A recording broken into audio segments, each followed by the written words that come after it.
Hello students, आज मैं आपको एक इम्पॉर्टेंट टॉपिक पर डिस्कस करने जा रहा हूं, जो है किसी भी एटम का, कंपाउंड का, स्पेसीज का या रेडिकल का इलेक्ट्रॉन, प्रोटॉन, न्यूट्रॉन हम कैसे कैलकुलेट कर सकते हैं।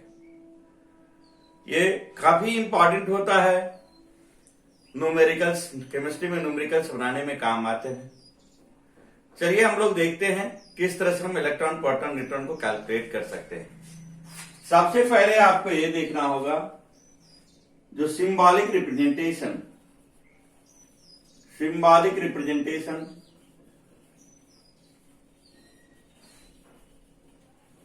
ऑफ एन एलिमेंट, किसी भी एलिमेंट का सिंबॉलिक रिप्रेजेंटेशन कैसे करेंगे। तो आप एक्स लिख सकते हैं, जेड और ए, अदरवाइज आप ऐसे दिखा सकते हैं, जेड और ए। यहां पर देखिए वेयर जो है क्या है, एक्स क्या है, symbol of an element, symbol of an element है। जेड हमारा क्या है, एटॉमिक नंबर, और ये हमारा क्या है, एटॉमिक मास।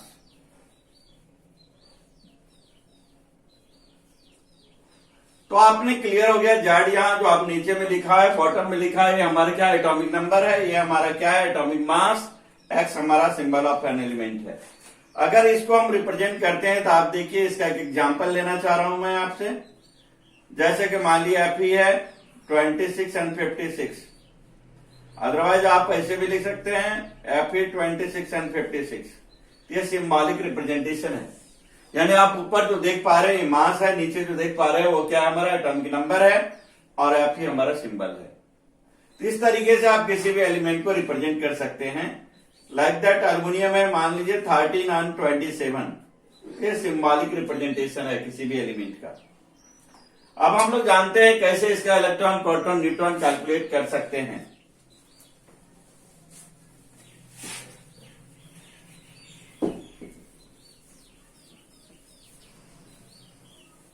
सिंपल कंसेप्ट है, अगर आप किसी का भी नंबर ऑफ प्रोटॉन सोचते हैं, नंबर ऑफ प्रोटॉन सोचते हैं, नंबर ऑफ प्रोटॉन के लिए हम मान लीजिए पी सिंबल इस्तेमाल करते हैं। ये होता है एटॉमिक नंबर के बराबर, एटॉमिक नंबर के बराबर होता है, और एटॉमिक नंबर को हमेशा हम लोग जेड से दिखाते हैं। तो P इक्वल टू क्या हुआ, जेड। ये सिंपल एक फॉर्मूला आपके सामने आ गया, किसका निकालने का, प्रोटॉन का निकालने। चलिए नेक्स्ट देखते हैं हम लोग एटॉमिक मास जो होता है, एटॉमिक मास जो होता है, एटॉमिक मास जब आप निकालेंगे तो ये होगा number of proton plus number of neutron.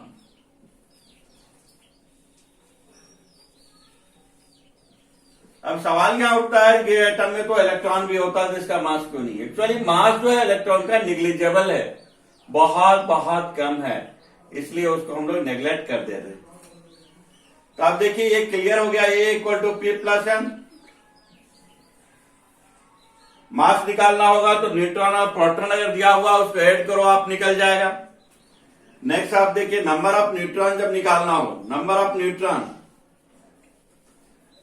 Neutron के लिए एन होता है, इसको अगर निकालना हमें है तो ए माइनस पी करेंगे, यानी हम एटॉमिक नंबर में से, हम एटॉमिक मास में से हम क्या करेंगे, नंबर ऑफ प्रोटॉन निकाल देंगे, तो हमारा ये आंसर आ जाएगा।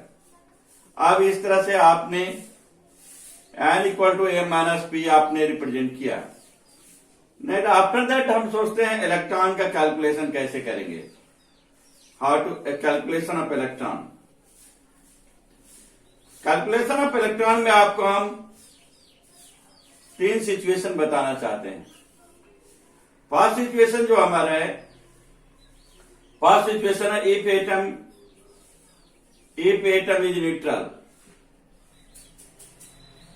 आप न्यूट्रल समझ पा रहे होंगे, जैसे अगर मान लीजिए कोई प्लस और माइनस चार्ज नहीं है, लाइक दैट Al या Cu, Zn, etc, इस तरह से आप लिखते हैं। इस पर आप कोई भी प्लस और माइनस चार्ज नहीं है तो न्यूट्रल कहलाता है। न्यूट्रल के केस में number of neutron number of electron जब हम निकालेंगे, नंबर ऑफ इलेक्ट्रॉन, तो इक्वल टू लिखेंगे हम P, यानी नंबर ऑफ प्रोटॉन। क्लियर है? E इक्वल टू P लिखेंगे आप। किस केस में? न्यूट्रल है। अगर न्यूट्रल है तो आप ये लिख सकते हैं। चलिए देखते हैं सेकंड और थर्ड सिचुएशन क्या है।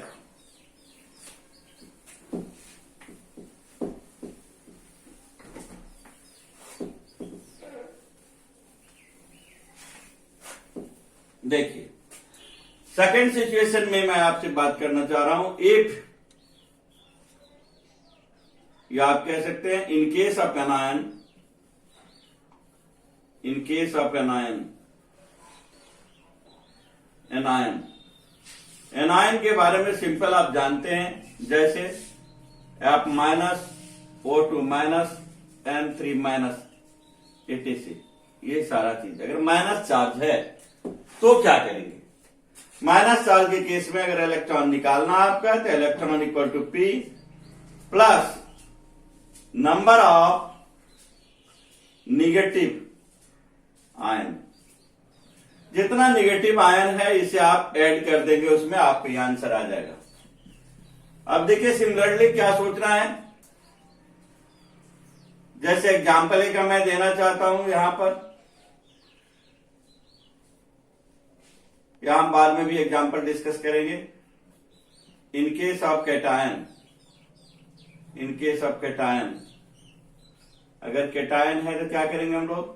कैटायन के केस में देखिए Na plus, Mg2 plus, Al3 plus, इस तरह से अगर है, प्लस चार्ज है, तो हम लोग क्या करेंगे? प्लस चार्ज के केस में electron equal to P minus number of positive ion. Positive ion जितना है उसको आप क्या करेंगे? माइनस कर देंगे, तो आपका कैटायन के केस में इलेक्ट्रॉन का कैलकुलेशन हो जाएगा। अब नेक्स्ट देखिए, ये तीनों फॉर्मूला को इस्तेमाल करके हम लोग सवाल बना सकते हैं। As per example, first of all हम देखते हैं कि एग्जाम्पल लेते हैं, सोडियम है। एटॉमिक नंबर इज 11 और atomic mass is 23। This is sodium. अब सोडियम को हम लोग क्या करेंगे, कैसे निकालेंगे? सो देखिए, it is clear that Z equal to 11, A equal to 23। क्योंकि A स्टैंड्स एटॉमिक मास, 23 है, Z एटॉमिक नंबर है, हमारा इतना हो गया।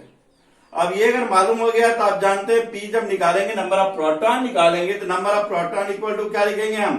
Z। It is clear that 11। ये आपका निकल गया प्रोटॉन। दूसरा देखिए, अगर न्यूट्रॉन निकालना चाहते हैं तो क्या लिखेंगे? A minus P।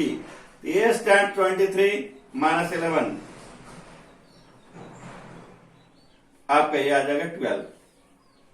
तो 23 माइनस 11 इक्वल टू 12। तो ये आपका न्यूट्रॉन निकल गया। देखिए, और फाइनली आप जब इलेक्ट्रॉन निकालेंगे तो इलेक्ट्रॉन इक्वल टू P। चूंकि नो चार्ज इज देयर, यहां पर कोई प्लस या माइनस चार्ज नहीं है, इसलिए इलेक्ट्रॉन इक्वल टू प्रोटॉन। तो इट इज क्लियर दैट 11। तो आपको क्या दिखाई दे रहा है? इलेक्ट्रॉन भी निकल रहा है, 11 निकल गया, प्रोटॉन आपका 11 हो गया और न्यूट्रॉन आपका 12 हो गया। इस तरह से आप तीनों कैलकुलेट कर लिए इसका। जैसे वन एग्जाम्पल, एक एग्जाम्पल से मैं आपको बताया। देखिए सेकंड एग्जाम्पल पर आइए। सेकंड एग्जाम्पल पे, in case of anion, अगर सपोज कीजिए आप नाइट्रोजन है, नाइट्रोजन कितना होता है? 7 and 14 और 3 माइनस चार्ज। तो ये एनायन है। In this case Z equal to 7 और A इक्वल टू कितना होता है? 14। A equal to 14, Z equal to 7। और इसमें चार्ज आप देखिए, प्रोटॉन जब निकालेंगे तो proton equal to Z equal to 7। ये क्लियर हो गया, प्रोटॉन निकल गया। नेक्स्ट अगर न्यूट्रॉन निकालना चाहते हैं तो क्या करेंगे? A माइनस P करेंगे। ये जो 14 minus 7, it is clear that 7 निकल गया ना। नेक्स्ट आप देखिए, इलेक्ट्रॉन की बात करें हम, इलेक्ट्रॉन में हम देखेंगे प्रोटॉन प्लस हमने क्या किया? एनायन। एनायन यहां कितना है? 3 है। तो आप अगर प्रोटॉन यहां 11 है, सॉरी 7 है, प्रोटॉन आपके पास 7 है, तो 7 प्लस क्या होगा? 3। तो after that you will get 10। तो इस तरह से आपका इलेक्ट्रॉन निकल गया। तो आप क्या देख पा रहे हैं, प्रोटॉन इज 7, न्यूट्रॉन इज 7 और इलेक्ट्रॉन इज 10। ये आप कैलकुलेट कर लिए इलेक्ट्रॉन, प्रोटॉन, न्यूट्रॉन किसमें, निगेटिव आयन में। अब थर्ड केस आप देखिए, अगर कैटायन है लाइक दैट एल्युमिनियम, इसमें एल्युमिनियम की बात करें, एल्युमिनियम में Al3+ होता है 1327। तो आप क्या करेंगे, जेड, हाउ मेनी जेड, 13, ये हमारा कितना है 27, और आप जब निकालेंगे प्रोटॉन तो प्रोटॉन 13 होगा, जितना जेड है उतना ही होगा। क्लियर है।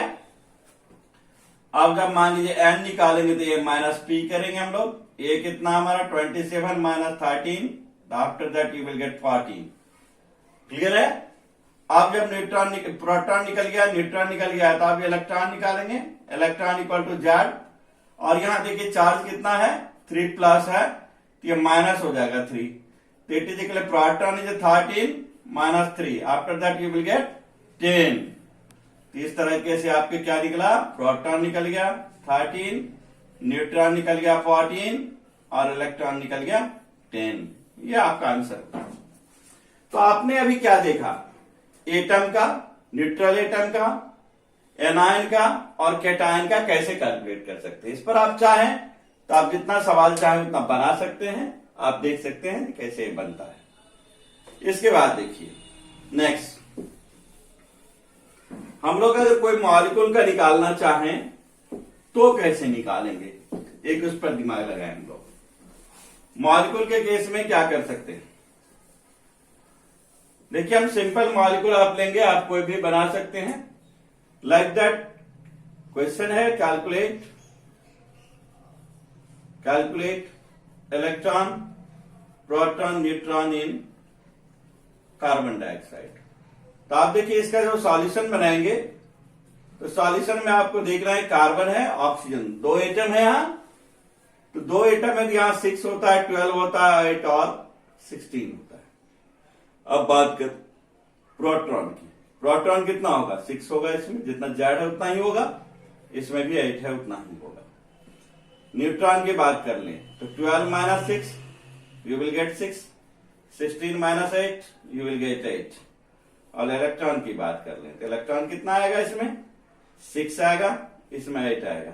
तो आप देखिए प्रोटॉन इन कार्बन डाइऑक्साइड अगर लिखेंगे तो 6 + 8 × 2, बिकॉज कितने हमारा ऑक्सीजन है 2 है, 2 है तो कितना डालेंगे, 2 से मल्टीप्लाई करेंगे, तो 6 + 16, तो after that you will get 22। अगर न्यूट्रॉन की बात कर लें CO2, तो आपका क्या आएगा बताइए, 6 ही है न्यूट्रॉन और इसमें 2, कितना आएगा, ये भी 22 आपका आ रहा है। लेकिन इलेक्ट्रॉन की जब बात कर ले तो ये भी आपका न्यूट्रल केस है, तो आपका 6 + 8 × 2 आफ्टर दैट 22, यानी आपका तीनों कंपोनेंट देखिए आ रहा है इतना। इलेक्ट्रॉन, प्रोटॉन, न्यूट्रॉन कैलकुलेट कर लिया। अब देखिए इसके बाद आपको सोचना है जो कोई भी आयन का कैसे पॉजिटिव आयन है और निगेटिव आयन है तो उसका कैसे बना सकते हैं। आप हर केस में बना सकते हैं, पॉजिटिव आयन का भी, निगेटिव आयन का भी, हर केस में आप कैलकुलेट कर सकते हैं। तो चलिए देखते हैं नेक्स्ट।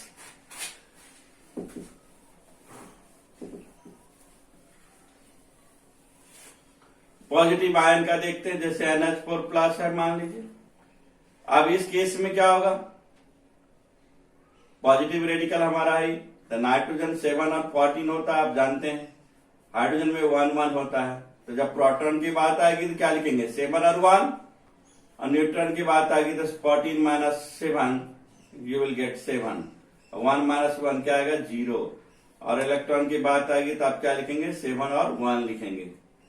तो देखिए इसमें proton in ammonium ion NH4+, तो after that you will get 7 + 1 × 4, तो आप कितना होगा 11। लेकिन आप फिर देखिए न्यूट्रॉन इन अमोनियम आयन, तो आप क्या करेंगे 7 + 0 × 4, तो यू विल गेट 7, क्योंकि हाइड्रोजन में न्यूट्रॉन तो 0 है, और इलेक्ट्रॉन जब निकालेंगे आप अमोनियम आयन में तो क्या करेंगे, आप देखिए 7 + 1 × 4, प्लस क्या लिखेंगे आप, 1 चार्ज है यहाँ, तो 1 ये हमारा क्या है, प्लस चार्ज है, तो क्या करेंगे आप, माइनस करेंगे, -1, तो after that you will get 10। तो इस तरह से इलेक्ट्रॉन, प्रोटॉन, न्यूट्रॉन किसमें, पॉजिटिव आयंस में आप निकाल पा रहे हो। तो इस तरह से आप इसको निकाल सकते हैं, कोई भी स्पेसीज है तो। नेक्स्ट आपको मैं दिखाना चाह रहा हूं, जब इलेक्ट्रॉन, प्रोटॉन, न्यूट्रॉन किसी का भी आप कैलकुलेट कर सकते हैं, कोई भी एटम हो, मॉलिक्यूल्स हो। तो मैं कुछ एग्जांपल देना चाहता हूं, एक जो कॉमन जो एग्जाम में आते हैं। आप जैसे देखिए एसिटिक एसिड का बना लीजिए, इलेक्ट्रॉन, प्रोटॉन, न्यूट्रॉन। HNO3 का बनाइए, सल्फ्यूरिक एसिड है, अमोनिया है, वाटर है, और बाइकार्बोनेट आयन है, बाइसल्फेट आयन है,